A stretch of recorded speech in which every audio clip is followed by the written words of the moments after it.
one. After I've done all this, I've realized that I need to put this all in context. So I am a relative newcomer to RC airplanes. I've been flying full scale for over 50 years, but RC was something I tried about 30 years ago. It didn't last very long, then I've gotten back into it. 3 seasons now, 3 summer seasons I've been at it. I've progressed from the Carbon Cub S2 RTF trainer to a Viper 70 millimeter, the new one that just came out, and a T28 Carbon Z, both of which have retractable landing gear. Most of my full-scale flying has been in fixed-gear Cessnas, a few other interesting airplanes thrown in for variety, but most of it in fixed-gear Cessnas. Modeling is something entirely different. I can fly jets. I can fly World War II trainers. I can fly sailplanes, including a 3-meter Fox, which is just an incredible airplane to fly. I can fly twin engine. I can fly single engine. I mean, I can fly a lot of different stuff with model airplanes that I could never dream about flying in full scale. It's been just a joy to get to do this. And I hope you're having some fun with it too. But I need to recognize that people who are watching this may be ranked beginners who are just getting into the hobby, maybe flying an Aero Scout or a Carbon Cubs S2 like I did, all the way up to people who are flying turbines who may think this is all pretty basic stuff. But the target audience here is the person who's made this journey like I have, who have started with basically almost no knowledge of modern RC technology, and looking at some of the airplanes that I've acquired over the last 3 years. Now, not all of them are here. Some of them I've wrecked, some of them I've sold, but I think I've got a pretty representative sample of what's out there for the intermediate flyer. Most of them are pretty good airplanes. I've got one for sale right now that I don't think much of, but it's purely personal. It's not the airplane, it's me and what I tend to do with RC flying. I actually didn't buy that airplane. I won it at a ticket drawing at a party. So, but I've still got it. But it is actually up for sale. If anybody wants to give me a comment back and ask me how much it is, I'll tell you and maybe we'll work out something up. But anyway, I've done balsa, I've done mostly foam, and a wide variety of stuff. So I hope you enjoy taking this little journey with me.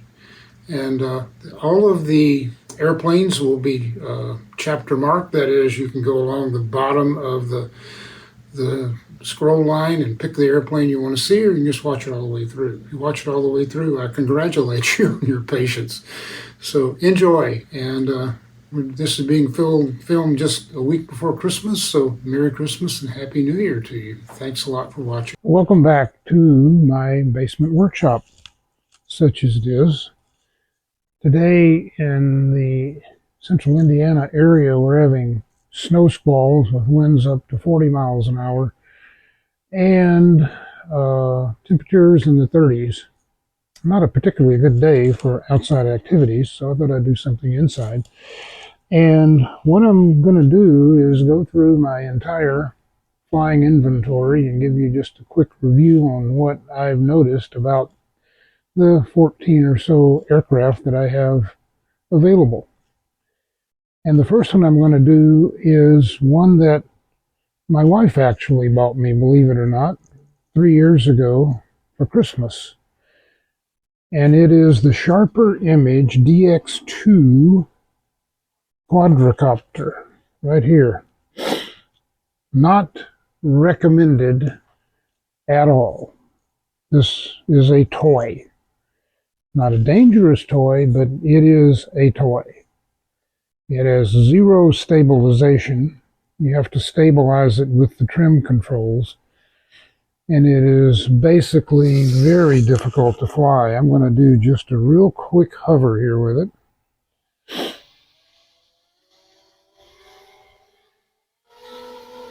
There we go.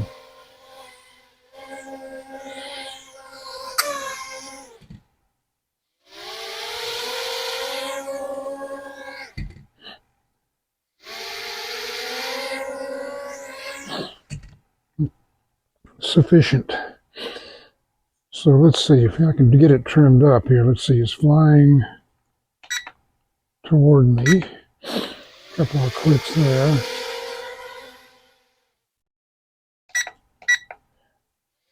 And a couple more clicks.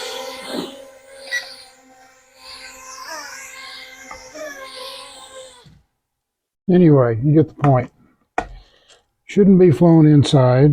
You take it outside, it's almost uncontrollable. You can't get it to hover at a ground effect.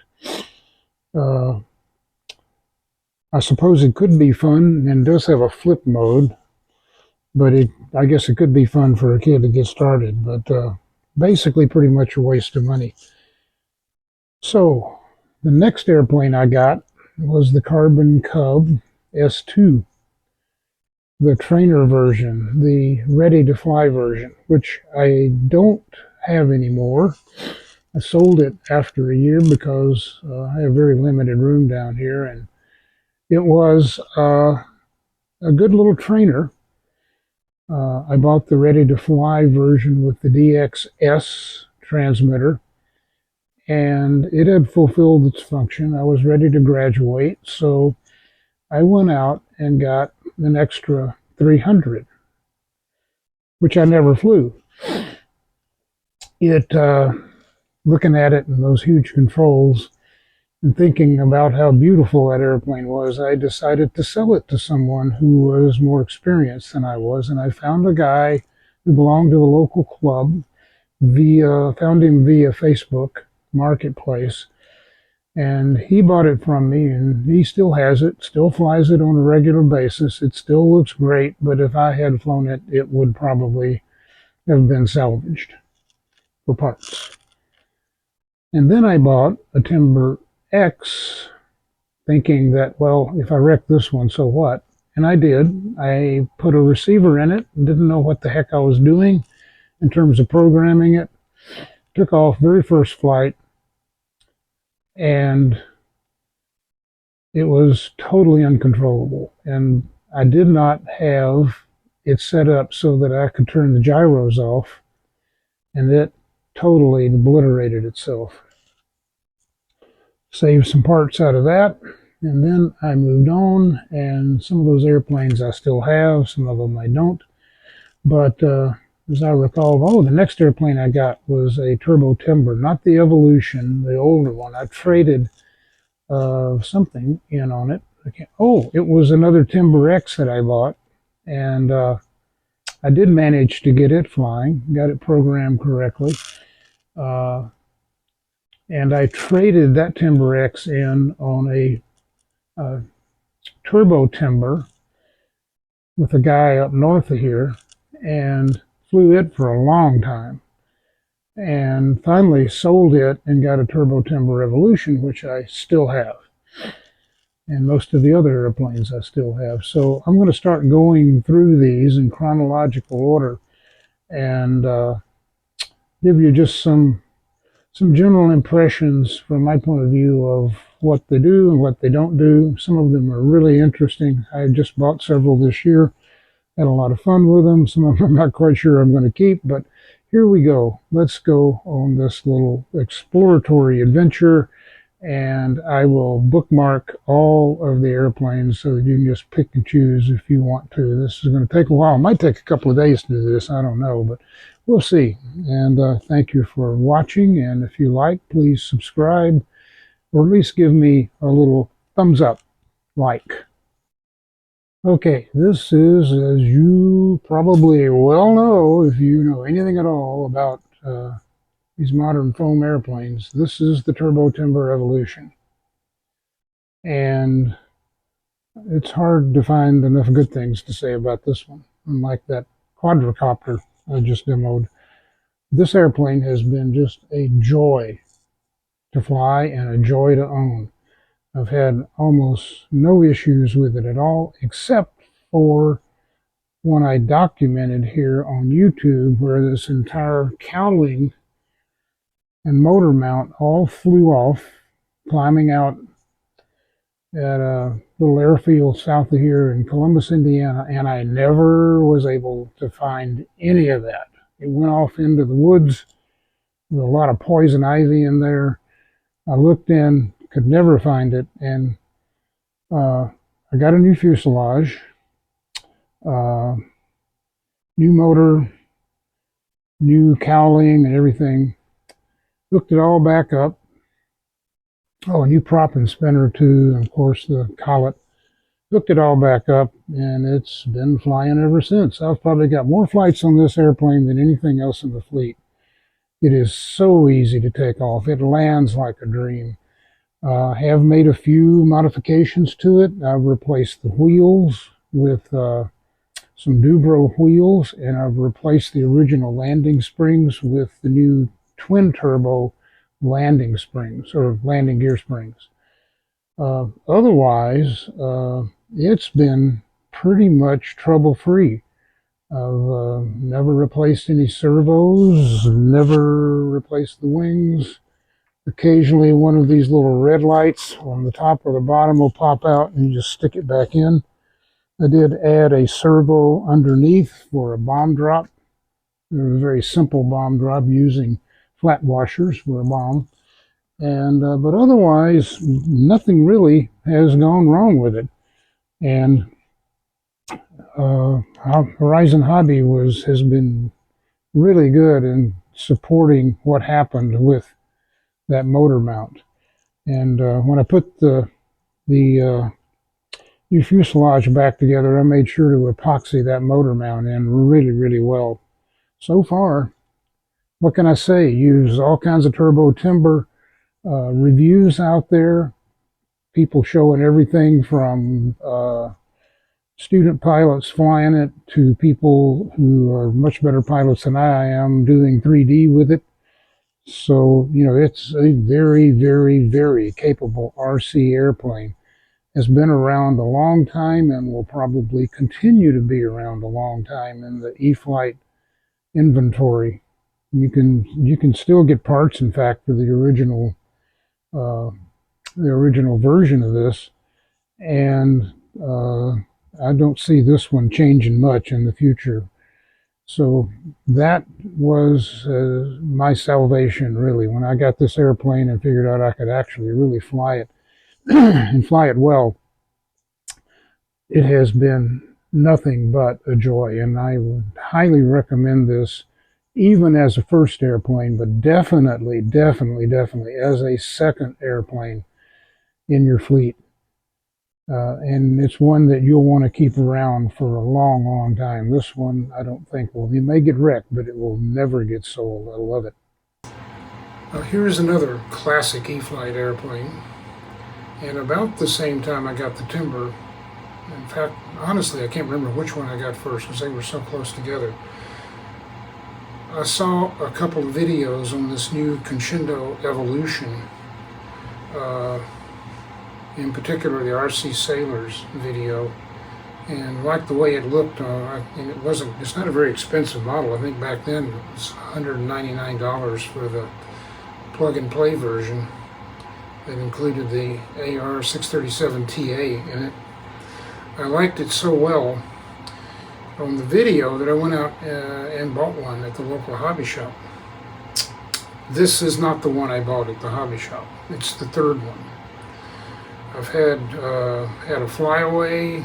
I've had one that flew so much that it was just banged up to the point where I didn't want to fly it anymore. And it's just been an absolute joy too, just like the timber. It is so much fun. This one, I got into some thermals one day and managed to keep it up an hour on a 2200 3S.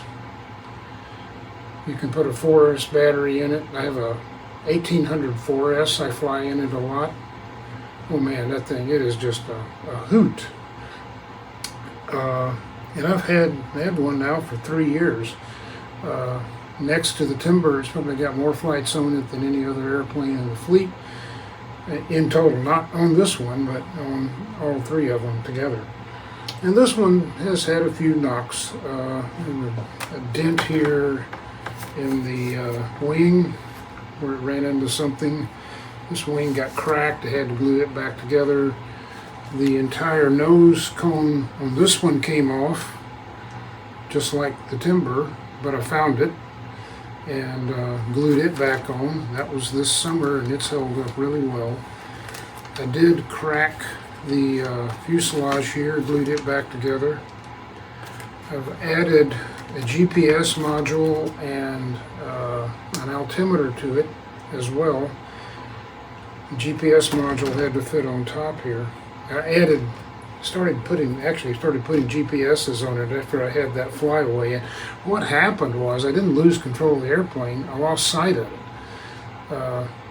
I was distracted by an airplane coming off the runway that almost hit me. It was a rookie pilot. I had to duck, and when I went back probably 10 seconds later, I couldn't find it. Nobody else could find it. We never found it. Still don't know where it was. And like I said, I've wrecked one. So altogether, again, this airplane has a lot of reviews out there. You can look at the RC Sailors, Brian Phillips, Aviator, and it is universally loved by everybody that's flown it.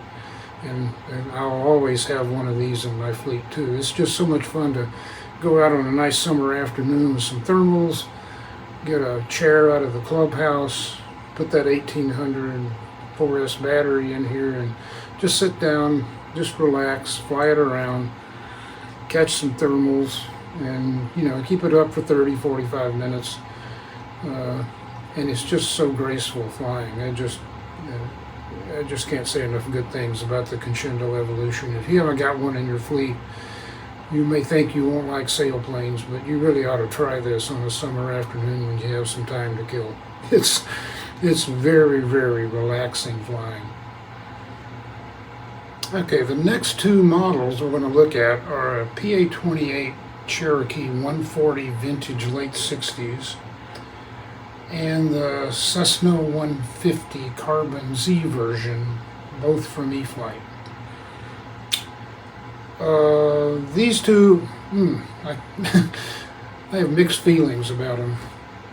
I got them about the same time because the PA-28 140 1967 model was the airplane I soloed in, and I didn't actually fly it all that much after I soloed, because the full-scale version that I was flying was wrecked about 3 or 4 months into my private pilot lessons.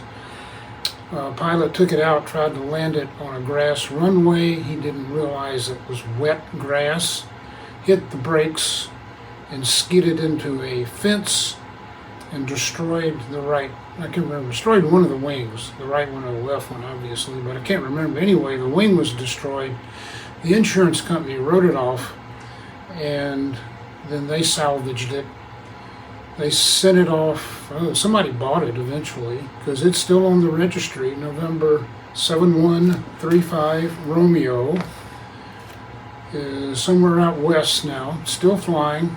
Has got a new engine in it. They put a 180 horse in instead of the 140 it had, which is kind of important out west.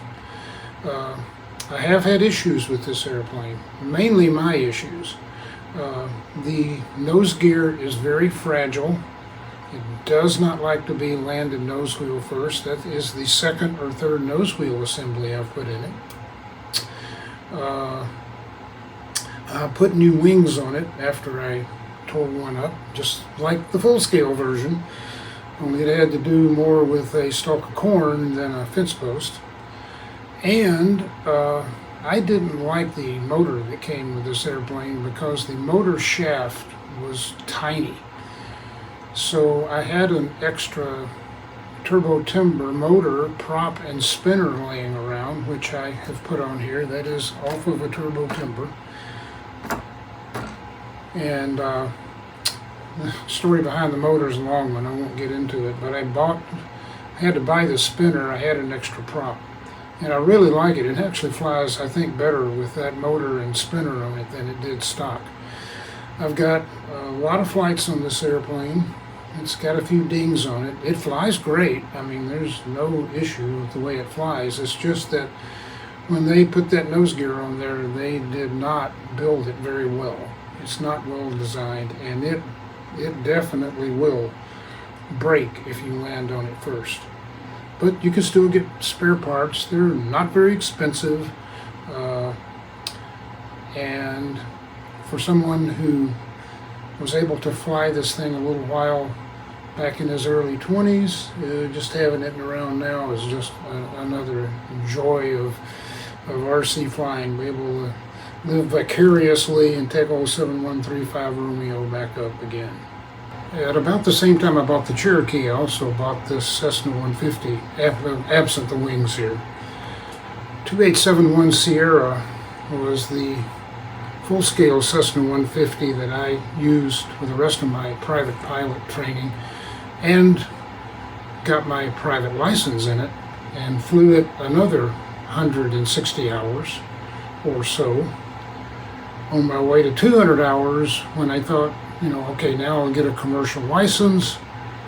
But then life intervened, I got married, decided to go to grad school after I got my undergraduate degree, and never got around to getting that commercial license. I've got a little over 4,000 total hours now, all of it on a private license. So back to the 150. The 150 and the 172 are probably the most numerous trainers in the world. The 150's been out of production for a long time now, so the fleet's dwindling down, and the 150's role as a primary trainer has been taken over by the Cessna 172. And most of my hours are in the 172, 182 line. I think probably out of that 4,000 hours, and over 1,000's in 182s, and most of the rest is in 172s. And the reason that they are so popular is because they are given the constraints imposed on them by the mission that they are designed to fulfill. They are pretty incredible airplanes. They're sturdy, parts are readily available. The 172 in all of its variants is the most produced airplane ever, and they're still making it. The original, I think, was 1955, and Civil Air Patrol, I'm a member, just bought a batch of new 172s with the G1000 avionics suite in it. I wish we could get one here in Indiana, but just got an email the day before yesterday that said that we're not going to get one of those anytime this year, maybe next year. Anyway, I'd love to fly that airplane. Most of my 182 time is in the G1000 182. Now, what about this model though? Enough for background. Like the Cherokee, there is your weak point. This nose wheel is better designed and more durable than the Cherokee 140, but it's still a weak point. I've had to replace this one once, and when I got the airplane, when it was brand new, I had a lot of trouble getting it in the air because the motor wouldn't run. So I sent a video in to Horizon, and eventually they replaced both the motor and the ESC. And it turned out that the problem was actually the ESC, because I took that motor and put it in another model, and it is running just fine. So this one is, other than trying to get it on the ground without tearing up the nose gear, is a joy to fly. It's a big, gentle giant. It does some aerobatics. This is actually the aerobat version of the 150 that was beefed up. They put 182 wing struts on it, beefed up the main spar, beefed up the tail, which is as important because it's a load-bearing structure. And I have flown one of these a little bit. I have a couple of hours in the air with that version. It's a lot of fun.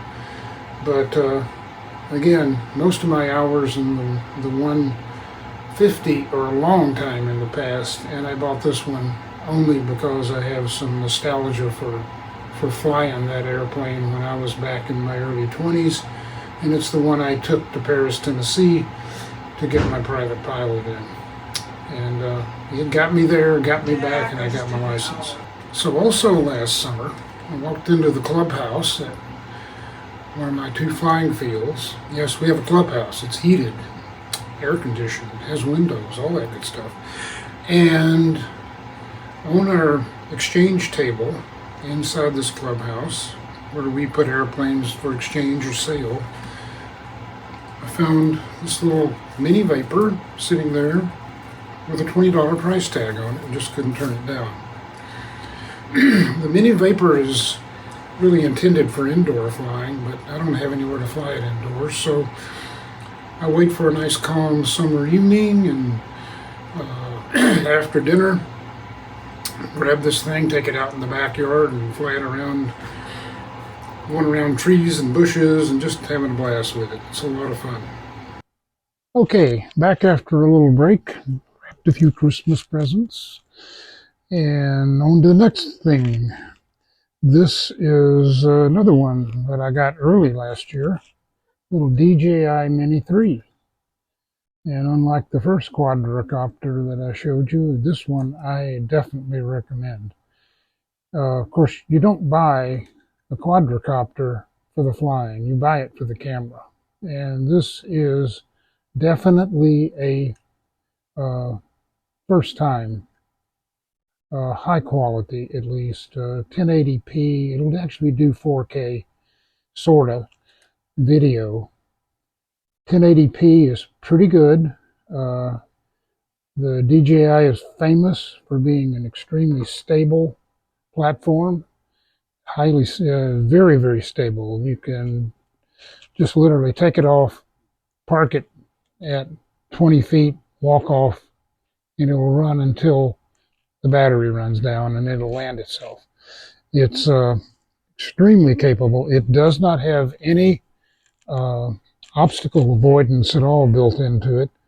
That's about the only drawback I can think of. I have run it into a tree and broken a prop blade, but other than that, it's been totally trouble-free. Good video. I've shown some. I think I've got several videos on this site. I've got some out on other people's YouTube sites, and really have enjoyed having this thing. I've got just the standard controller that runs off my iPhone, works great. This one's got rechargeable battery. The other limitation with this particular DJI Mini SE is it has fairly limited range. About a quarter of a mile, you're going to start to get some pretty significant signal fades and holes. So it's a good beginner's quadricopter. It does what it does very well. But just recognize that it has got some limitations, and you might want to spend a little more and look at the next model up. The full Mini, or I think the new Mini 4 that just came out, would probably be a better choice for you long term. And next up is the E-Flite Maule. I've had this one over a year too. And quite honestly, I really don't fly it very much. It's not that it doesn't fly well, it just doesn't do anything that my Turbo Timber Evolution won't do, and doesn't those things quite well. The one thing that I don't like about this airplane is that it has very long wings, and it is a bit of a chore to take it apart and put it together. It does not have the plug-in wings. You have to plug these in manually. And it takes a bunch of screws to put the struts and the wings on. takes a little while to put it together, and it mostly just sits around the shop and collects dust. Again, not that it's not a good airplane. There is one other weakness. This landing gear is made out of some fairly soft steel, and every time I bring it home from the field, I wind up having to take the landing gear out and bend it back to get it back to the factory position. I don't like that either. And in fact, I've got this one up for sale now. It was one that I actually won in a drawing at a party, and if you want to buy it, send me a message or in the comments down below. Let me know if you'd like to buy it. I might be able to work out a deal with you. Again, you know, it's not that I don't recommend this model. This just doesn't fit my needs very well. And I probably wouldn't have it if I hadn't won it at the drawing. This is my SIG 4-Star 64. It's the ARF version. It requires quite a bit of time to put it together. You have to buy servos, you have to buy linkages, you have to mount the engine, the tail you have to put on, glue it on with some really, really good glue, and hook up all the control rods, put in the receiver, which you have to buy separately, the ESC. The motor was the original motor in my Cessna 150, the one that I talked about earlier that was bad, or we thought it might be bad when I bought it, and Verizon was kind enough to send me a replacement motor. I offered to send it back when I discovered it. It wasn't the motor after all, it was the ESC, and they said just keep it as a sign of our goodwill, so I did. And the prop is the Cessna, also the Cessna 150 prop. It's got an AR637T in it, and the GPS unit as well. Although GPS with this one, if this one crashes, you're probably going to be able to find it because it's pretty good size. Otherwise, it's pretty much a stock SIG 4-Star 64. Flies great. It is a bit of a hassle to take it out to the field because it's so big. I have the wings in a bag. Fuselage, though, fits in my car pretty well. Doesn't really take up all that much room. And I really love flying this airplane. It's probably not for everybody. It's certainly not for a beginner. It does take some skill and effort to put it together and get it all trimmed up. Get the CG right. It flies on a 5000 6S. I get about 6 or 7 minutes on a flight, and that's running it pretty hard. It's not particularly fast, but it is highly aerobatic. That symmetrical wing flies just as good upside down as it does right side up. It does a good show pass. It makes a good impression in the sky. Looks great, flies great. If you're looking for a giant scale retro balsa model, this is a great one. Also, there's another couple of versions, smaller versions of this 4-Star that SIG also sells as an ARF, and my first balsa airplane that I put together was a SIG Midstar 40 back in mid 1990s, and gas engine. It flew great too. That's one of the reasons why I wanted to get another SIG model.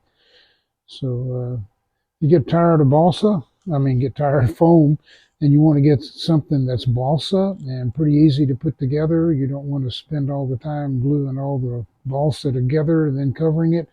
I'd highly recommend that you look at these SIG models. They're high quality. Everything fit together really, really well, just like the manual said. The manual was very complete. No surprises at all. No issues at all getting it together if you follow the instructions carefully. I really, really like this airplane. So, again, if you're looking for something in the balsa line and you don't want to spend the whole winter building, and I estimate this maybe took 10 hours to put together, not 100. So take a look at it. You won't be sorry. Okay, let's get on to what is new for 2023. And there's several of those. Over the winter, last winter, I found a guy that had a bunch of models for sale. He'd acquired them from a friend. When I say a bunch, I mean we're talking about 75 to 100 models. Most of them in the box, new, like this Ultrix. So I thought I would try one. So the Ultrix is an interesting, obviously, if you have one or have ever seen one fly, interesting piece of equipment. It has two motors that have basically all of the differential thrust you can put into one of these things available. It comes only as a bind and fly, runs on a small battery, flies great until you hit the rudder. And then it's the rudder that activates the differential thrust, not these vertical stabilizers. And then it just kind of goes nuts. I mean, it can do some pretty incredible things. It's a fun airplane. If I was to get another one, though, I think I would get the UMX small version because it's more agile. And it's you can fly it, just fly it right down and catch it very easily. This one it definitely has its peculiarities, but it is a fun airplane to fly, and it's definitely easy to launch, easy to recover. It actually will take off on a grass field with the landing gear on. You got two little tail wheels and a nose wheel. The nose wheel is not steerable. You have to steer it with differential thrust if you want to get it back into the ramp area off the runway. And that's a little bit peculiar. I usually just go out and pick it up or even take the nose wheel off and land it like a glider. It definitely is not for everybody, but if you want to have something, just a little fun airplane around to play with, highly recommend the Ultrix. So when I went over to see this guy that had all those models for sale, I was not expecting to see one of these in his garage. This is the Fox 3 meter without the wings. I hardly have room to put the wings on it down here. It's got a 10-foot wingspan, and it's a little bit cumbersome to put it together in the basement. However, it doesn't take up any room in the car to speak of because this tail comes off and separates into a vertical and horizontal stabilizer, elevator, rudder, a subassembly. And the wings fit very nicely in custom-made wing bags that I bought from a company over in England. So you throw this in the back, and you throw the wings in, and it actually, storage-wise, it's really easy to get to the field and back. And once you get it to the field, the wings just plug in. It has one huge, long carbon fiber spar. You plug the wings in, they latch on these plastic mounts here, put a battery in it, and then you have to launch it. It is a heavy airplane. A kid's not going to be able to launch it by themselves. And you have to balance it very precisely. I set up a launch mode for it, and that launch mode has to be in safe. And then I've got the flaps set up so that I've got a flaps elevator mix in the first click, which would normally be landing flaps, but for me it's takeoff flaps, or what I call launch mode A, based on what's available in my NX8. That was the closest I could get. And that's about 5 degrees of flaps and about 5 degrees of up elevator with the airplane held level. In safe mode, of course, if you throw it, just give it a pitch. That safe mode is going to have some up elevator. It'll start to climb, and then the elevator goes to neutral. So you doing that, it actually, you don't have to throw it very hard. It's amazing. As long as you throw it into the wind, it doesn't. You think it would start sinking and then start climbing out. No, it just stays level until it gets up about maybe 3 or 4 seconds after launch. If you don't give it any up elevator, you get up enough airspeed, it'll just make a nice 10-degree climb. And then you get it up there, you take it out of safe, pull the flaps up, and go play with it. It'll fly quite a while on a 5000, maybe 5006S. You can keep it up easily for half an hour if you don't really stay on the throttle a lot. It's not a very aerobatic airplane. The roll rate's pretty slow because of those big, long wings. You do need the flaps to land it. I've got flaps set at about 60 degrees coming in. That really, really helps.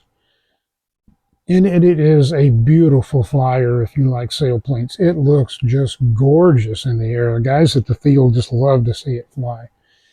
And it's just like the Conscendo. You go in the clubhouse, grab a chair on a nice sunny day, and just putter around in the sky looking for thermals. The secret to it, though, was getting that launch mode set up so that I didn't have to have somebody help me launch it every time I went to fly it. And it works. It really, really works well. I'm surprised they don't have it in the manual because it is a big, heavy airplane, and it's not like launching Conscendo or any of the other lightweight 1.5, 2 meter gliders. You put the battery in this thing, you're not going to want to hold it up in the air getting ready to launch it for long. I get it up and go full throttle, give it a toss, and just watch it fly. Reach down, grab the transmitter, click it out of safe, click it out, click the flaps up, and you're off and flying. And you can just sit there and watch it fly away from you. It's not going to hit anything that climbing like that, and it'll climb forever, just in safe mode and the launch mode. It's just a gorgeous, gorgeous flyer. I love this sailplane. Unfortunately, I'm afraid that it looks like they've been out of stock for a while. I'm wondering if they've stopped making it. And in fact, I wondered so badly that I went on the Horizon website and I bought 2 extra props. Actually, 2 extra entirely front assemblies up here, the spinner, the prop, everything. Motor mount, just in case I have a hard landing.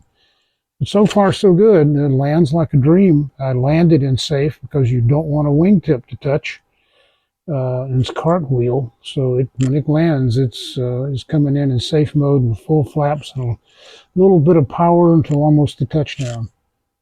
And just absolutely gorgeous flyer. So graceful. Good luck finding one, though. I don't think they may not be making them anymore at all. We'll see. Very recent acquisition is this RadioLink A560. And it is advertised on the website as for beginners. Let me make one thing perfectly clear. This is not a beginner airplane, guys. RadioLink, this is not for beginners. You don't want to put a rank amateur who's never flown an RC plane in a position of trying to fly this one, because it flies like no trainer I've ever flown anyway. It's a flat wing, flat fuselage airplane.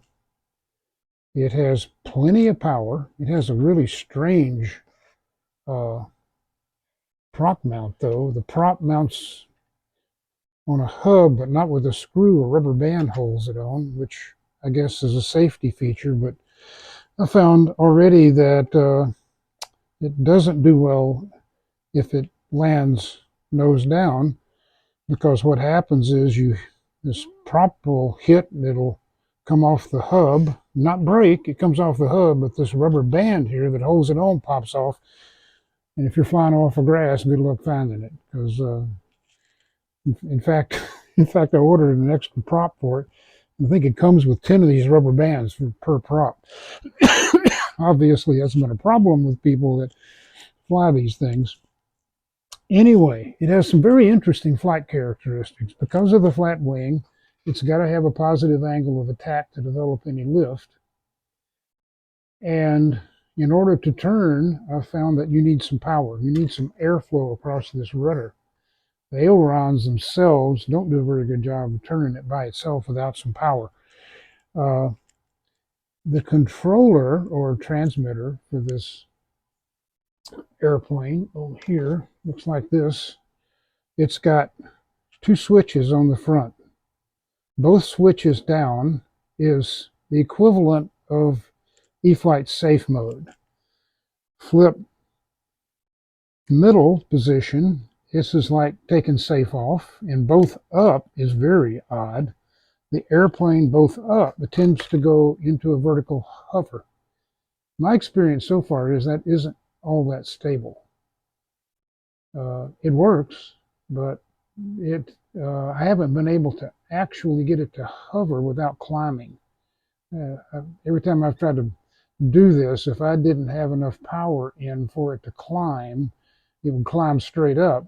As soon as I start to take the power off, it starts oscillating and then eventually falls out of that hover position. Putting it together wasn't very complicated. This section of the fuselage comes out. There's a couple of clips, 4 clips that hold the wing on.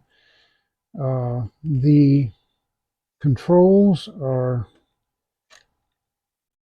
already hooked up for the most part when you get it. The clevises and the control rods on here are carbon fiber, and they're held by these clevises with a set screw in them. There's a special screwdriver that comes with it. Take it, you loosen them up to adjust them, tighten them back up. You don't want to tighten them too far. You'll probably break that carbon fiber. The typical micro mini servos, huge control surfaces. Put this thing, take it out of safe mode and hit the ailerons, and wow, does it ailerons and elevators, you can get this thing all twisted up like you can't believe. It's kind of a fun airplane to fly. It flies fine off of grass, as you would expect with all that power, and very lightweight. It's pretty sure this one doesn't require, I think it's under 250 grams, doesn't require that you actually register it or anything. Won't require RID, but I'd suggest if you're interested in it that you go out and look at some videos. I think AV8 or I can't remember that guy's name, has a good video on it, and there's some other ones out there as well.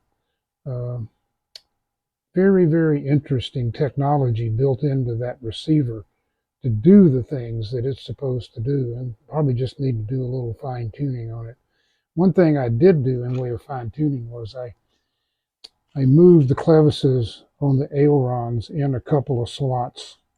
Had to drill the holes to get the clevises to reattach, but at any rate, I moved these in to desensitize these ailerons. There is a way you can get some software on a PC and do some fine tuning on this radio. You can, it doesn't have any way to change rates or anything else basically except manual adjustments without that software. You can't do Expo with it unless you get a programmer. There is a transmitter available, just typical like the NX8 I have. Looks very similar to the NX8, different color, but basically all have the same functions that you can bind to this airplane. And then I think you can program it from their transmitter. But there's nothing you can do with this transmitter that comes with it but fly this airplane. As far as I know, I can't figure out any way to bind it to a different airplane or anything. So this basically is a ready-to-fly little ship. Kind of fun, but again, definitely not for a beginner. Well, another acquisition this year was this twin timber, and it has received some really good reviews and some really bad reviews on YouTube. And I can understand why. It's not a timber evolution. It's not a Timber X. That's not a UMX Timber.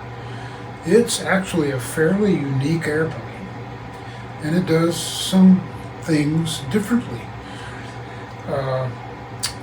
It flies like a Timber sometimes, but until you get on the rudder, in which case it can really take off on you if you have differential thrust turned up like I do. How do I describe it? It's just different. It does an amazing inverted flat spin if you know what you're doing, and you won't do it if you just use the standard 10% differential thrust that comes built into the ESC. You need to reprogram that ESC and increase the differential thrust to really realize the potential of this airplane.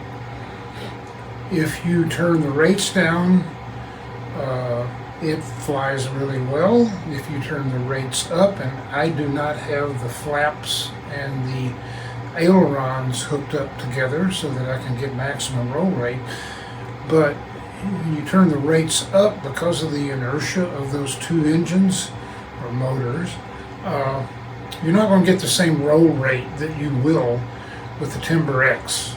The center of gravity is pretty high, so it's a little more difficult to land gracefully. It does tend to tip over in tall grass. It also tends to tip over on one wing if you try to turn too sharply with any kind of speed on the ground. So you just have to realize the shortcomings. I've decided I'm not going to sell it anytime soon. I'm going to keep this one and see what develops with it. The truth is, I need to learn how to fly it better. The latest airplane I've bought is this little guy. As much as I love my 1 point whatever it is, Conscendo, this thing is a hoot. It's the UMX Conscendo. And it does everything its bigger brother or sister does. Doesn't do it any better. It just looks amazing in the air. It uses a 300 milliamp 3S battery. It's pretty quick. It's a lot of fun to watch. It appears to be very fast, but that's, I think, in part because it's just so small. There's a bit of an optical illusion involved when you perceive aircraft speed. If you've ever seen a 747 coming into land, it looks like it's moving really slow, but it's going just as fast as a 737, which may look a lot faster to you. Just the size is important in terms of your perceptions of speed. The bigger the airplane, the slower it looks like it's moving, and the smaller the airplane, the faster. And I just wonder if anybody out there has put a radar gun on one of these to see how fast they're actually going. They look like they're really flying fast, but it has an incredible roll rate. You can apply full power at high rates, pull the elevator full back, and it'll just sit there in the sky and do loops essentially all day. It's really tight loops too. It's just really a fun plane to fly. It'll do all kinds of aerobatics. It'll soar. You can land it anywhere. I take this, it's under 250 grams, so you can fly it anywhere without a remote ID module that you have permission to fly. I take this out to the local high school. They have a big vacant lot next door on the east side of that high school. I can take it out there and fly it all day long. Nobody is going to bother me. I'm totally legal. I have permission to fly there. Incredible. So it is the answer to a lot of little issues I've had. And the batteries are cheap, the airplane's not very expensive, and it's a great value. If you haven't got one of these, consider buying one. They really hit the ball out of the park on this one. It is just a blast. Highly recommend this little UMX Conscendo. I think it sets a whole new standard for the UMX line at Horizon Hobby. Another acquisition this year was this T28 Carbon Z. Wow. Man, well, I recently posted a video on connecting the servo cables in this airplane because it is a bear. You have 8 servo cables coming off the wings, 4 on each wing. And they have to be hooked up to the Y cables, all in the right order, yada yada yada, takes forever. And fishing them through the fuselage to get them into this compartment under here is a pain, to get all 8 of those servo leads fished up through here and then all connected. So if you look at that video I have on how I solved this problem with some special servo connectors that I ordered out of Canada, basically now instead of 8 servo leads, I've now only got 2, 1 for each wing. And they plug in here inside the fuselage with locking plugs. I've only got 2 to fish through the bottom of the fuselage, 2 to hook up, and I'm ready to go. Really, really incredible. This airplane's got the AR-637T and a GPS unit in it, kind of like my Fox 3 meter. I don't really think it's ever going to need that GPS, because this one never crashes. I'm pretty likely to find it given the color and the size. The only reason I would need it would be if it flew off, but I don't think that's very much of a possibility either, because I can tell you from 3/4 of a mile away you can still see this airplane. You're not going to fly it out of sight. It's relatively easy to put together now that I've fixed that servo lead problem. It does have 2 straps, oops, to fasten the lead. Okay, here we go. I've got the wings in a really nice wing bag to protect them. It is a little bit prone to hanger rash just because it's so darn big. But so far I've got probably 10 flights on it now. It flies great off of grass because of the strong and with the rebound and the soft tires on it. I mean, it off of grass is just and actually it's easier to fly off grass than it is off of geotext. I haven't tried asphalt yet, but let's call it a hard surface runway for simplicity's sake. It taxis great, it flies great. If you got the money, if you want a T28, go big. Everybody that's seen it at the field thinks it's marvelous. Makes a great impression. Can't wait for Warbird Day at my field next year where I can take this one out. There's a couple of other guys who've already bought them. Maybe we can get up and do a little formation flying. Anyway, it's a great little airplane. Highly recommended if you're into this size of aircraft. And another recent 2023 buy was this lovely Viper 70mm, new this year, with the new improved landing gear, with its shock absorbing soft tire configuration on all 3 wheels. Lands like a dream. I have to admit I did mess up my first landing. I got a little bit too slow, and I took it out again. Figured out I had to keep some power in all the way to touchdown. Lands like a dream, flies great, just like all the Viper line, no matter where you get them. They are really, really great little airplanes. This is a wonderful second jet. My first one was a Habu SS. Actually, before that I had the UMX A10, Thunderbolt, which wasn't really a great little airplane. I wouldn't recommend it unless you're really into UMXs. But this makes a great second jet once you get used to the speed and the landing characteristics of these electric ducted fans. I can't really say enough good things about it. Flies like it's on rails. Didn't have to touch a single setting, no trim required. Took it off, put it in AS3X. I usually take off in safe, by the way. Put it in AS3X, no trimming required at all. Set it up by the book. Flies final with full flaps, just fine. You do need takeoff flaps for takeoff, especially on grass. There's some really good reviews out there of this airplane. They're all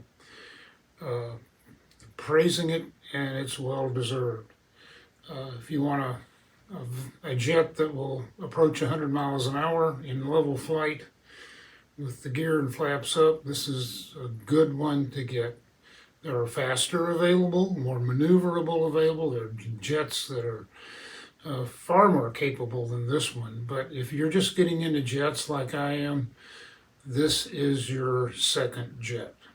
Make no mistake about it. It's probably the one you really want to get. It's just an incredible little airplane. So much fun to fly. Can't wait for summertime to get back here when I can take this thing out to the field every day and play with it. So that's it. I am done, I think, for airplanes. I have one more item I want to review real quick, and then we'll call it quits for this very long video. The last piece of technology that I acquired this year, and this is very recent, was I upgraded my old S2100 charger to this S21 G2, and I love it. It doesn't need an adapter for a 6S battery.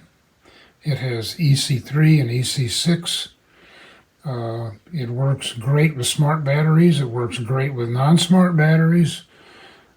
It's just a good all-around charger. I sold my old S21 and bought this one. I think the net cost was something like $60, $70. It wasn't much at all. If you are in the market for a new charger and you don't need anything above 6S, take a look at this one. I think you'll be very, very happy with it.